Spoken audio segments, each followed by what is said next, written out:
GST की पहली class बिल्कुल बेसिक से स्टार्ट करूंगा एंड इस लेक्चर के अंदर हम पहुंचेंगे जीएसटी के फाइलिंग तक का सारा काम देखेंगे। जीएसटी के अंदर हम कैसे हम रिटर्न फाइल करते हैं। आपने क्यूआरएमपी का स्कीम का नाम सुना होगा, आपने आईएफएस देखा होगा। So each and everything will cover day by day.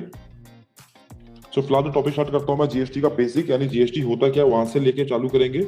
और क्लास आपकी चलेगी ये अल्टरनेट डे पे, यानी एक दिन छोड़ के एक दिन। ओके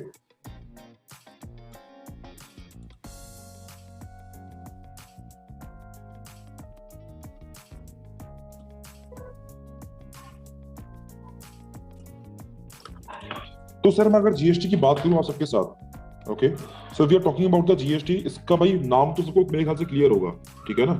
अब इसके नाम पे इतना भी हम डेफ में जाएंगे, it's a goods and services tax. Okay it's a goods and services tax, it is the very first class. So don't expect कि हम यहाँ पे सीधा रिटर्न की बात करने वाले हैं, ठीक है। रिटर्न भी आएगा इसके अंदर, जीएसटीआर 1, 3B, 2A, 2B, ठीक है, सारा कवर करेंगे। क्यूआरएमपी स्कीम क्या आई है वो सब कुछ देखेंगे, ठीक है। बट स्टार्ट करेंगे डे बाय डे, सो थोड़ा सा क्वेश्चंस रखना, हर क्लास में आगे मूव करेंगे हम। So sir it's a goods and service tax. तो गुड्स एंड सर्विसेज टैक्स के अंदर हमें ये देखना है सर कि बेसिकली ये वो टैक्स है जो आपके गुड्स के ऊपर एंड सर्विसेज के ऊपर एप्लीकेबल होता है, right. So it's a tax which is applicable on your goods and services. तो सर मैं आपको छोटा सा अभी हिंट दूंगा पहले कि सर जीएसटी से पहले का सिनेरियो क्या था और अभी का सिनेरियो क्या है, सो दैट आप इजीली इसको कोरिलेट कर पाओगे फिर।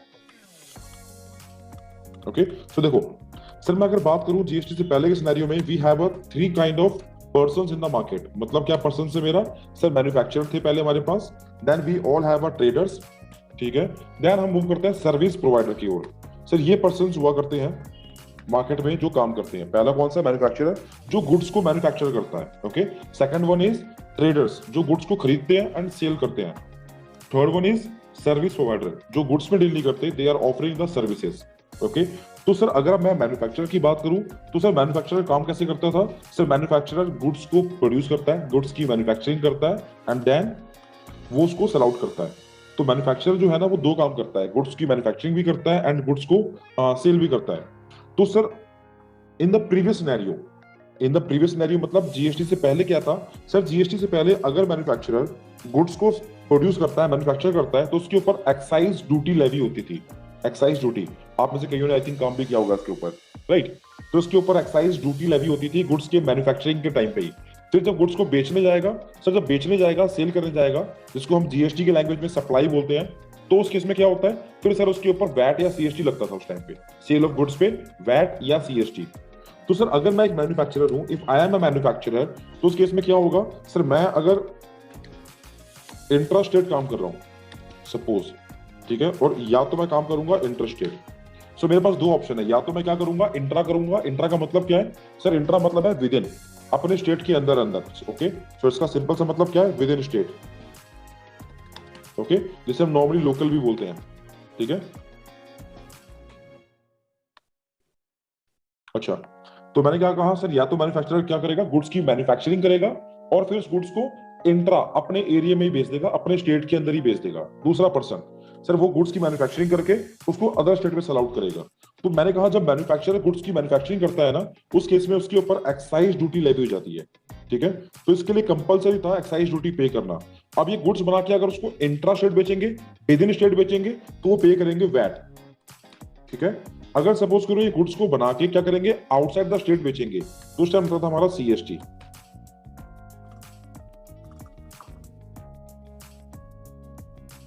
ओके सो ये दो कंसर्न थे हमारे पहले के सिनेरियो में। It's a before GST. Sir before GST क्यों पढ़ रहे हैं हम भाई, बिफोर जीएसटी इसलिए पढ़ रहे हैं थोड़ा सा हमें एक आइडिया हो जाएगा और हम इजीली कोरिलेट कर लेंगे अभी के सिनेरियो के साथ इसको, राइट, इस तरीके से। तो देखिए, तो सर बिफोर जीएसटी क्या बताया मैंने आपको, अगर आप गुड्स को मैन्युफैक्चरिंग कर रहे हो तो आपके ऊपर एक्साइज ड्यूटी लेवी हो जाएगी, नंबर वन। दूसरा क्या, अगर आप उसको सेल आउट करोगे विद इन स्टेट, तो साथ में आपको वैट भी पे करना पड़ेगा, ओके। इसके अलावा अगर आप उसको इंटर स्टेट काम कर रहे हो, इंटर स्टेट, तो आपके लिए क्या होगा, एक्साइज ड्यूटी तो पक्का लेवी होगी, because at the timing of manufacturing excise duty is levy. साथ में क्या होगा, आपके ऊपर लगता था सीएसटी। वैट का मतलब होता है वैल्यू एडेड टैक्स, सीएसटी का मतलब होता है सेंट्रल सेल्स टैक्स। सीएसटी लगता था हमारा अगर हम अपने स्टेट से अदर स्टेट में सेल आउट करते हैं तो, ओके। और अगर हम बात करें वैट की, तो वैट लोकल पे लगता था। अगर मैं दिल्ली की बात करूं तो दिल्ली के अंदर आपने सुना होगा डी वैट था पहले, यूपी के अंदर यूपी वैट था, महाराष्ट्र के अंदर एम वैट था, इस तरीके से। ओके, सो हमें वैट के नाम से कुछ नहीं था, हमें डी वैट पढ़ना था दिल्ली के लिए, ठीक है, एम वैट फॉर महाराष्ट्र। तो इस तरीके से हमने काम किया वैट के अंदर। तो सर मैं अगर बात करूं ट्रेडर्स की, भाई मैन्युफैक्चरर क्या करता है, गुड्स की मैन्युफैक्चरिंग करता है, देन सर वो गुड्स की मैन्युफैक्चरिंग करेगा, उसको सेल आउट करता है, तो एक्साइज ड्यूटी कंपलसरी, साथ में वैट या सीएसटी पे करना पड़ता है, जैसा कि वो सप्लाई करेगा, जैसे कि वो ट्रांजेक्शन में डील करेगा।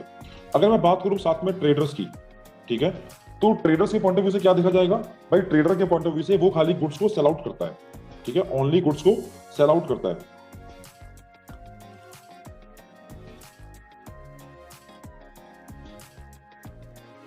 ओके, तो ट्रेडर्स क्या करेगा, खाली गुड्स को बेचता है सर वो।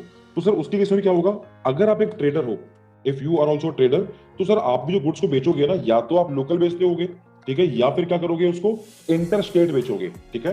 तो अगर आपने गुड्स बाय किया, गुड्स, ट्रेडर्स क्या करते हैं, ट्रेडर्स वो पर्सन होते हैं जो गुड्स को खरीदते हैं फिर बेचते हैं। ओके, ध्यान रखिएगा। तो इस केस में क्या होगा सर, अगर आप लोकल बेचोगे तो वैट एप्लीकेबल होगा आपके ऊपर, अगर आप उसको इंटर स्टेट बेचोगे तो आपके ऊपर सीएसटी एप्लीकेबल होगा। ओके, तो सर यहाँ पे मैन्युफैक्चरर के ऊपर दो टैक्स, एक्साइज और वैट या सीएसटी, ट्रेडर्स की होगी खाली सेल्स ऑफ गुड्स करते हैं, तो इस केस में वैट या सीएसटी एप्लीकेबल होगा, ठीक है। ट्रेडर्स अगर गुड्स को बेचेगा लोकल तो वैट पे करेगा, ठीक है, अगर तो बेचेगा उसको इंटरेस्टेड तो सीएसटी लगेगा उसके ऊपर। तो ये हमारा प्रीवियस सिनेरियो था। अब same with the service provider, same क्या सर, अगर आप एक सर्विस प्रोवाइडर हो तो आप क्या करोगे, सर मैं अगर एक सर्विस प्रोवाइडर हूं तो अपनी सर्विसेज दूंगा लोकल में, यानी अपने स्टेट के अंदर, या फिर मैं दूंगा कैसे, इंटर स्टेट, अपने स्टेट से बाहर। तो सर उसके लिए क्या था हमारे पास, we have a service tax. तो अगर आप लोकल दोगे तो भी सर्विस टैक्स था, और अगर आप इंटर स्टेट दोगे दोस्त तब भी सर्विस टैक्स ही था। ओके, ध्यान रखिएगा।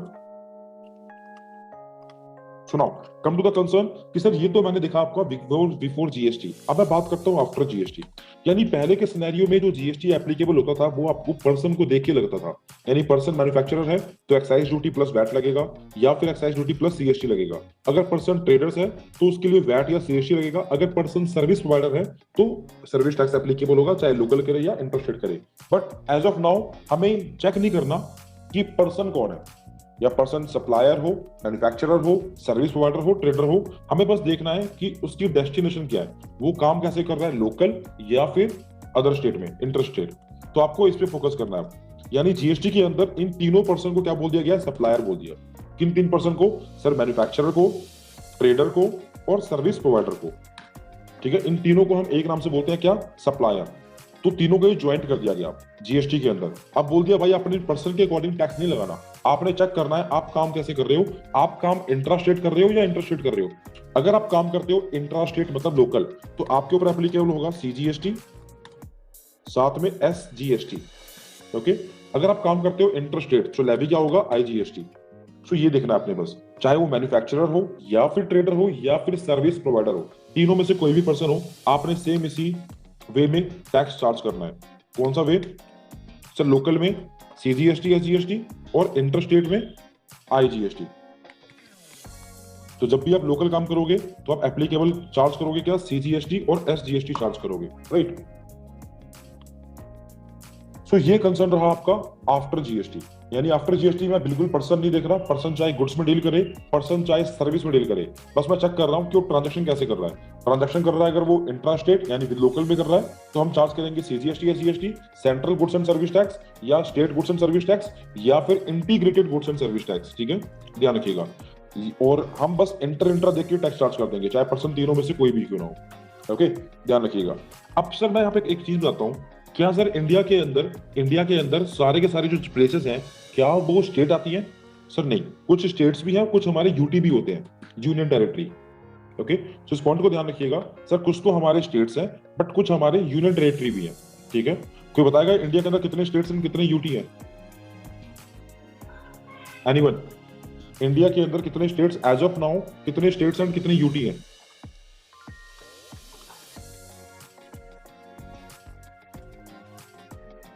जितने भी आंसर कर रहे हैं 27, 28, 29, 30, ये तो ठीक है, बड़े 25, 24 वाले बच्चे कौन है? इनको मतलब कितना पुराना डेटा लेके बैठे आप लोग यार, कमाल करते हो। 24, 25 तो एक टाइम पहले था, सालों साल पहले था। वो है, वेरी गुड। किसी का आंसर 35 भी आ रहा है, 35 स्टेट इंडिया के अंदर है, वेरी गुड।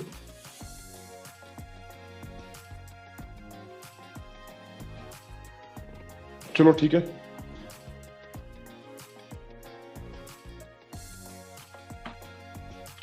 देखो यार, इस पार्ट को मैं यहाँ पे क्लियर करता हूँ। छोटा सा पार्ट रहेगा आपका, स्टेट्स वर्सेस यूटी। ठीक है सर, यहाँ पे ना आपको अगर आर्टिकल पता हो, हमारा 370 आर्टिकल, जो कि बीजेपी गवर्नमेंट जिसके थ्रू काफी ज्यादा फेमस हो रही है। ठीक है, और एक आफ्टर 370। अब क्या होता सर, पहले के सिनेरियो में जब 370 आर्टिकल नहीं हटा था, उस केस में we have a 29 states and 6 UT. अब कई बंदे बोलेंगे सर 6 नहीं था, हमारा 7 यूटी था। ठीक है ना, ध्यान रखिएगा। तो आपको पता होगा दादर नागर हवेली जो है ना, and Daman and Diu, Dadar Nagar Haveli and Daman and Diu, इनको ना कंबाइन कर दिया गया। अब ये एक ही यूटी बना दिए गए। अगर आप इनको ब्रेक करोगे तो 7 बोलोगे, बट ये दोनों आप मर्ज हो गए आपस में। कौन सा, फिर से रिपीट करता हूं, Dadar Nagar Haveli and Daman and Diu ये कंबाइंड हो गए हैं, तो टेक्निकली आपका 6 यूटी ही आता है। ठीक है, ओके। तो सर अब क्या कर दिया गया, इस 29 स्टेट के अंदर ना, जो जेके था हमारा, जम्मू एंड कश्मीर, ठीक है, उसको स्टेट के दायरे से बाहर निकाल दिया। ठीक है, किसको बाहर निकाल दिया भाई, जम्मू एंड कश्मीर को। सो जे एंड के जो है ना हमारा, अब वो क्या रहा, no more as a state. Okay, तो सर यहां से क्या हो गया सर, 29 थे, एक हटा दिया, तो 28 बच गए आपके पास स्टेट्स। ओके, नंबर एक। अब सेकंड कंसर्न देखो मेरा, सर यहाँ पे एक जेके हटा के जाहिर सी बात है उसको यूटी में मर्ज कर दिया होगा, बिल्कुल सर। तो यूटी हमारे 6 थे, यहाँ पे 7 हो गए। नहीं सर, जब जेके हटा ना, तो उसको दो पार्ट में ब्रेक कर दिया। दो पार्ट कैसे सर, लद्दाख में और जे एंड के में। ठीक है, सो लद्दाख को जे एंड के से अलग कर दिया गया। ठीक है, तो जब वो स्टेट हटा, तो दो पार्ट में डिवाइड हो गया, लद्दाख में एंड जे एंड के में। तो पहले आपके यूटी 6 थे, टेक्निकली आप आपके 8 हो जाएंगे।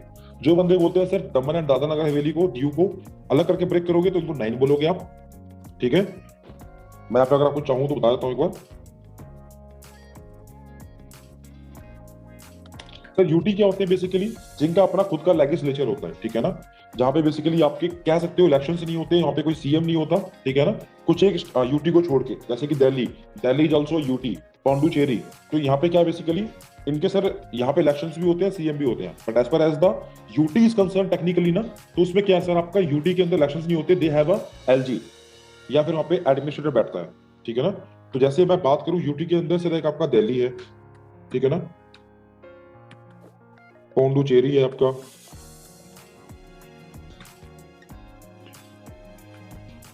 जम्मू कश्मीर हो गया आपका। ठीक है, अब बेसिकली इन तीन का नाम मैंने क्यों लिखा है यहाँ पे, क्योंकि सर ये 3 यूटी ऐसे हैं जिनका अपना लेजिस्लेचर भी है, यानी यहाँ पे एलजी भी बैठेगा आपका।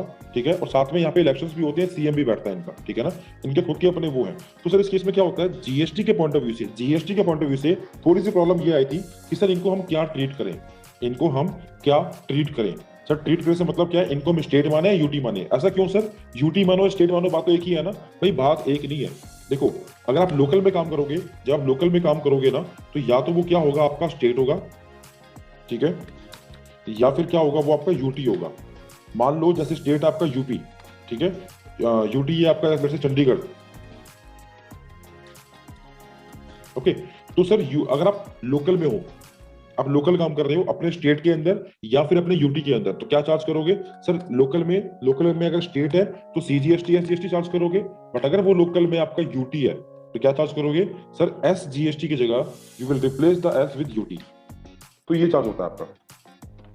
मैं फिर से रिपीट कर दूं, तो क्या होगा, स्टेट के अंदर सीजीएसटी एसजीएसटी, बट अगर वो यूटी है तो आप चार्ज करोगे सीजीएसटी, तो रहेगा रहेगा साथ में, स्टेट की जगह यूटी जीएसटी आ जाएगा। ओके, सो ये ध्यान रखिएगा। अब सर एक कंसर्न है कि सर मान लो ये आईजीएसटी कहां पे आएगा, जब भी आप अपने स्टेट से बाहर निकलोगे तब।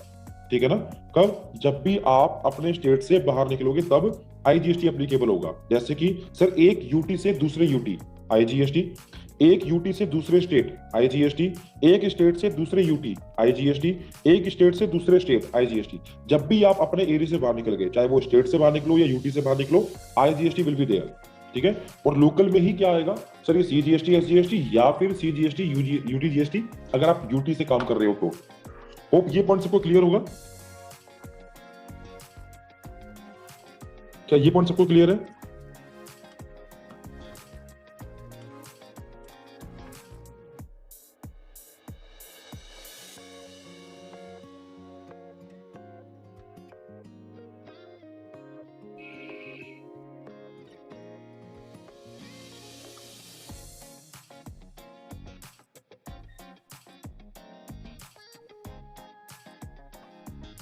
नहीं सर, यूटी जो है ना आपका बेसिकली 6 थे पहले, ठीक है ना। आप यहाँ पे 6 7 में थोड़ा कंफ्यूज हो जाओगे। इसको आप 7 बोलोगे, इसका मतलब सिंपल सा ये है कि आप दादर नगर हवेली को एंड दमन एंड दीव को ब्रेक कर रहे हो, ठीक है। बट टेक्निकली वो ज्वाइंट हो चुका है, तो एक ही यूटी है आपका वो, तो इसलिए यहाँ पे हम 6 ही बोलते हैं, ठीक है, यूटी को। ओके। एंड जो हमारा जो स्टेट था जेएंडके, उसको ब्रेक कर दिया 2 पार्ट में। सो इन दिस केस आपका जो यूटी है ना वो 2 ऐड होता है आपका, 6 + 2, इस तरीके से। जैसे अगर मैं पे लिखना चाहूँ आपका, तो आपका अंडमान एंड निकोबार देख लेना, ठीक है। मैं शॉर्ट में लिख के दे रहा हूँ आपको, अंडमान एंड निकोबार, लक्षद्वीप, बताया मैंने आपको कौन सा, दादर नागर हवेली,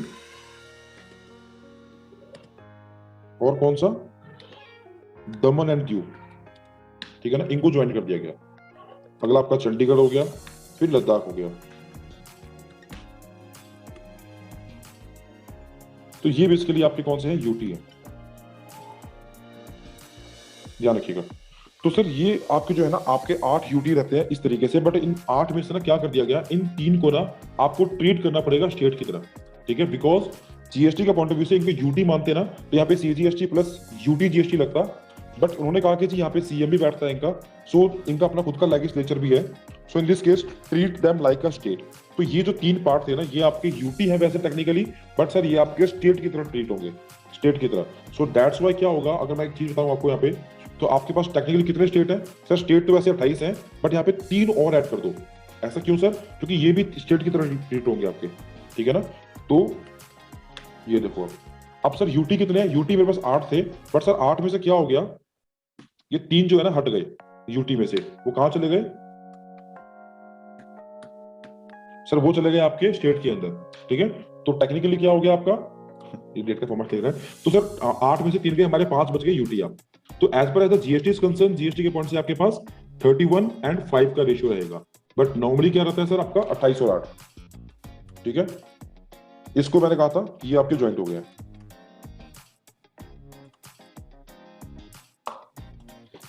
ठीक है सर। तो ये पार्ट मेरे ख्याल से क्लियर हो गया आपका यूटी जीएसटी वाला, और ये ठीक है। अब देखिए कुछ बेसिक कॉन्सेप्ट्स और देखते हैं, देन विल मूव कि हम जीएसटी का नंबर कैसे अप्लाई करेंगे, जीएसटी नंबर कैसे लोगे, एंड रेगुलर पर्संस को, कंपोजिशन पर्संस को कौन सी रिटर्न भरनी पड़ती है, जीएसटी का 2A 2B का क्या कॉन्सेप्ट है, ठीक है ना, उसको 3B से कैसे रिकंसाइल करते हो आप, हम कौन से वाले पार्ट का 2A में जो फिगर आती है वो, या जो 2B के अंदर फिगर्स आएगी वो, हम किसका इनपुट क्लेम करेंगे, ठीक है।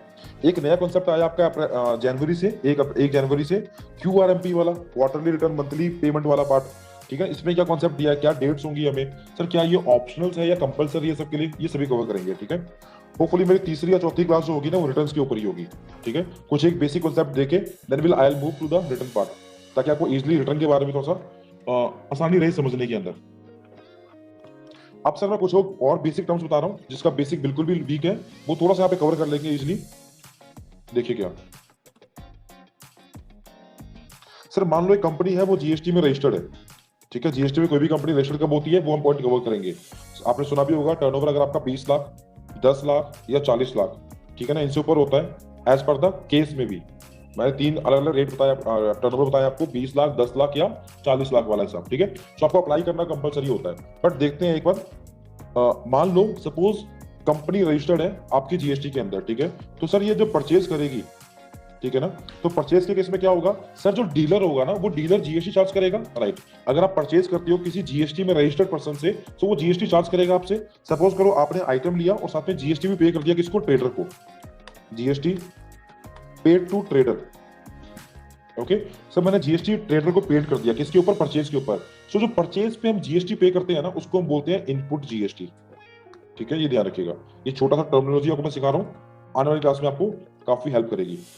अच्छा, अब भाई मैंने कंपनी खोली है तो ऑब्वियसली बात है मैं सेल भी करूंगा, सप्लाई भी करूंगा, राइट सर। हम सप्लाई करने ही बैठे हैं, तभी हमारा प्रॉफिट निकल के आएगा बाहर। तो सर सप्लाई के टाइम पे क्या होता है, if you are registered in GST, so if you are registered in GST, so you need to collect GST, आपको जीएसटी कलेक्ट करना है, ठीक है। अच्छा, तो सर हम क्या करेंगे, जीएसटी कलेक्ट करेंगे अपने हर इनवॉइस पे, चाहे वो 1 रुपए का हो या 1 लाख का हो, ठीक है ना। आपको हर इनवॉइस पे जीएसटी कलेक्ट करना होगा, ठीक है। तो GST collect from customer, okay. तो सर जो जीएसटी कलेक्ट करते हैं ना, इसको हम बोलते हैं आउटपुट जीएसटी। वो भी 2 टर्म्स क्लियर हो गए होंगे आपको। मैंने क्या बताया सर दो बातें, एक तो क्या जीएसटी, देखो परचेज पे दूंगा जीएसटी, उसको भी जीएसटी बोलोगे, सेल पे अपने कस्टमर से जीएसटी लोगे, उसको भी जीएसटी बोलते हैं, ठीक है ना। बट इनको डिफरेंस करने के लिए, डिफरेंशिएट करने के लिए हमने यहाँ पे इनपुट आउटपुट का वर्ड यूज कर लिया, ठीक है, इनपुट और आउटपुट का। इनपुट जीएसटी कहां बोलेंगे, अगर आपने परचेज पे जीएसटी पे किया उसको आप बोलेंगे इनपुट जीएसटी। सेल पे जीएसटी कस्टमर से लिया, आप किसी डोमिनोज में गए, पिज्जा ऑर्डर किया, आपने जीएसटी वहां पे पे कर दिया ना, तो उसे क्या बोलेंगे हम, इनपुट जीएसटी। बट वो डोमिनोज वाले के लिए क्या होगा, आउटपुट जीएसटी, ठीक है, इस तरीके से। तो ये दो वर्ड्स क्लियर, इनपुट और आउटपुट। अब सर गवर्नमेंट बोलती है देखो भाई तुम जीएसटी लेके करोगे क्या, गवर्नमेंट ने कहा भाई जीएसटी लेके मुझे पे करोगे ना, जीएसटी मुझे पे करोगे, राइट सर, कौन सा जीएसटी, भाई ये वाला जीएसटी, ठीक है ना। यानी जो आप जीएसटी सेल पे लेते हो ना, वो आपको गवर्नमेंट को पे करना होता है, पहली बात। सर कितना पे करेंगे, कैसे पे करेंगे, जाहिर सी बात है, आपने जीएसटी लिया 1000 रुपए का कस्टमर से मान लो, तो आपको पूरे के पूरे 1000 रुपए गवर्नमेंट को पे करने पड़ेंगे, जिसे आप बोलते हैं जीएसटी पेबल, ठीक है ना। सर जीएसटी पेबल निकालते कैसे हैं, देखो यार जीएसटी पेबल निकालेंगे हम कैसे, आउटपुट में से इनपुट को माइनस करके, output GST minus input GST. इसके अंदर भी ना आईटीसी का मैकेनिज्म है, एक आपके पास स्टेप्स गिवन है कि आईजीएसटी में से पहले क्या माइनस करना है, देन किसका इनपुट पहले खत्म करना है आपको, ठीक है ना, इस तरीके से। आपने सुना होगा ये 5% 10% का जो कॉन्सेप्ट था हमारा, कितना इनपुट अलाउड होगा आपको, वो भी देखेंगे एक बार क्या होता है। ओके, सो पहले छोटी छोटी टर्म्स देखो भाई, जीएसटी पेबल क्या होगा, भाई जितना भी जीएसटी आपने इकट्ठा किया उसमें से आपने जितना जीएसटी पे किया ना वो माइनस कर लो। ऐसा क्यों होता है सर, भाई गवर्नमेंट क्या बोलती है कंपनियों को, कंपनी देखो तुम हमारे लिए अकाउंटेंट वाला काम करो, कैसे, तुम जब भी अपना सामान सेल आउट करोगे ना, तो अपने कस्टमर से जीएसटी चार्ज करना। अच्छा ठीक है सर, वो जीएसटी का एक एक रुपए मुझे पे कर देना, ठीक है सर, हम पे कर देंगे आपको, हमें क्या बेनिफिट होगा, भाई तुम्हें ये बेनिफिट होगा कि जब तुम परचेज करने जाओगे कोई आइटम, तुम भी जीएसटी पे करोगे ना डीलर को, हाँ जी करेंगे, तो तुम पे ना वो जीएसटी का बर्डन नहीं आएगा। कैसे नहीं आएगा सर, मान लो तुमने परचेज के टाइम पे जीएसटी पे किया 200 रुपए का, ठीक है सर, तो भाई 1000 में से ना अपने 200 माइनस कर लेना, जो कस्टमर से तुमने जीएसटी लिया वो, ओके, और जो जीएसटी तुमने पे किया माइनस कर लेना। यानी 1000 रुपए मैंने कस्टमर से लिए, मुझे ये गवर्नमेंट को पे करना था, बट इसमें से सबसे पहले मैं माइनस कर रहा हूं 200 रुपए, ओके, तो यानी 800 रुपए में जीएसटी पेबल बनेगा, वो मैं गवर्नमेंट को पे कर दूंगा, कुछ इस तरीके से। ओके, तो ये बनेगा मेरा जीएसटी पेबल। कैसे निकालते हैं जीएसटी पेबल, भाई आउटपुट में से अपना इनपुट माइनस कर देना। अब आउटपुट जीएसटी जो है ना मेरे डिफरेंट है सर, मेरे पास सीजीएसटी भी है, एसजीएसटी भी है और आईजीएसटी भी होगा। सेम इसी रेशियो में मेरे पास इनपुट के अंदर भी ना सीजीएसटी होगा, एसजीएसटी होगा, आईजीएसटी होगा। अब किसमें से पहले किसको माइनस करते हैं एंड 5% 10% किसका लेना है मुझे, वो हम देखेंगे, ठीक है। अच्छा, फिलहाल आपको मेरे ख्याल से जीएसटी पेबल का कॉन्सेप्ट तो क्लियर हो गया कि जीएसटी पेबल कैसे निकालोगे किसी भी कंपनी के अंदर, ठीक है ना।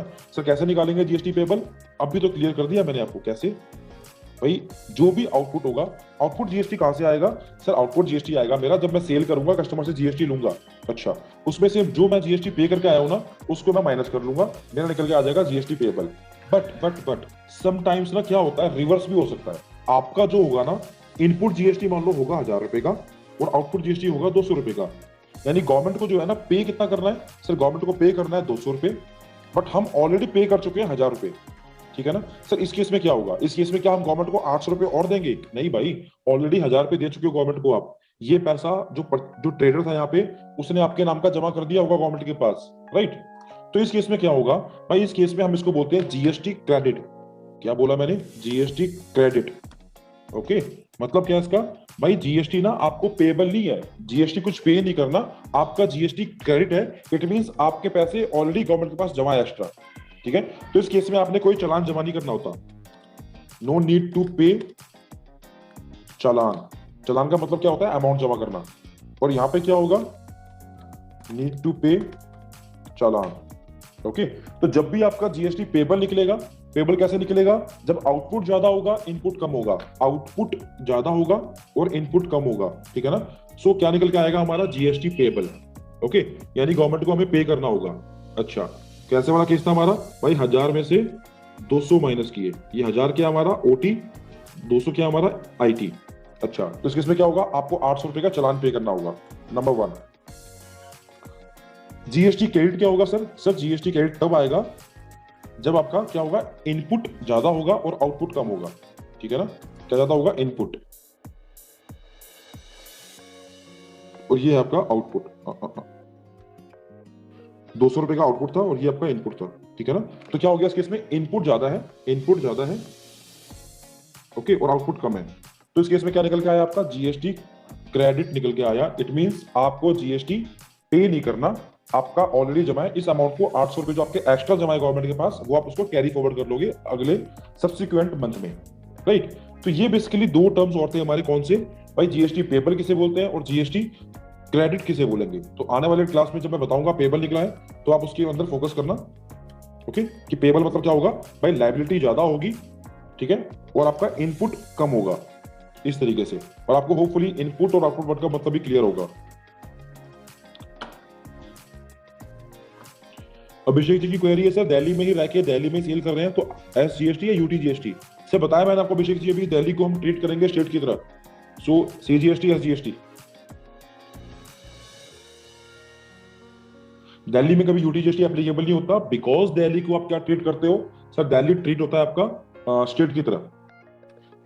आपने सुना भी होगा भाई, दिल्ली में ना एक इशू है, दिल्ली आपका सेमी स्टेट है, सेमी यूटी है। तो जीएसटी के अंदर क्लियर कर दिया इस पॉइंट को कि भाई जीएसटी के पॉइंट ऑफ व्यू से आप दिल्ली को स्टेट ही ट्रीट करोगे, यूटी ट्रीट नहीं करने वाले, राइट। स्क्रीन मैंने होल्ड करी है बेटा, वेट करते हैं, पहले क्वेरी भी करते हैं, then I will share the screen.